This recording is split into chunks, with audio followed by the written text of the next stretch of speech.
Bienvenidos, fans of the hottest entertainment on the planet. I'm Fuego here, and this is a Rapido Fuego review, a little out of the theater action, as I like to give it my own personal spin on, because I just watched the latest release from, I guess, the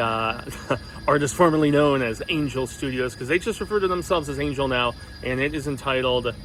I Was a Stranger. Now, I know that when this company, I can't remember if they're distribution only or if they also produce and distribute, or a little bit of both, what have you, but I know that Sound of Freedom was like the first time that they jumped onto my radar, and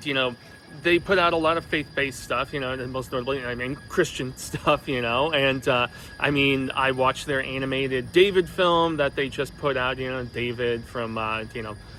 the Old Testament, Jewish king and everything and all that stuff, David and Goliath. But,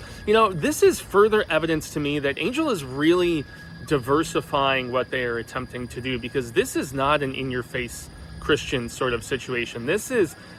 I guess, a interlocked, almost anthology, but it's really just kind of a passing of the torch of focus from one character to another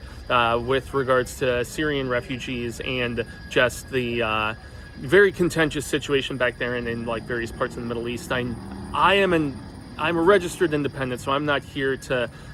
get up in arms about the various tensions amongst all kinds of countries over there. And the story of this, the writer-director did many years of humanitarian work with Syrian refugees in Jordan and Greece and various countries in that area of the world, and so had a unique perspective to want to write and tell this story, which starts out with a doctor in Syria who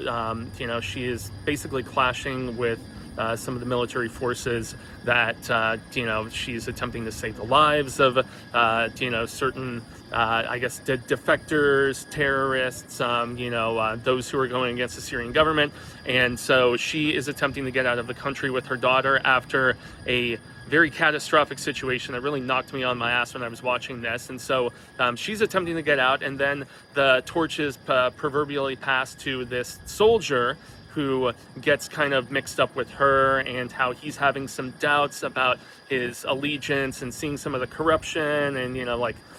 taking a kid for execution, all this craziness. And then it shifts over to a smuggler who is attempting to get people out of the country and is very shady in his own regard. And then, you eventually get to a poet and a captain. So you get all these different perspectives, but, despite the fact that it lost some steam and some of its real resonance as the film was rounding itself out, the acting was great. The filmmaking and the writing definitely seemed like it was in the right place. And so this is a recommend.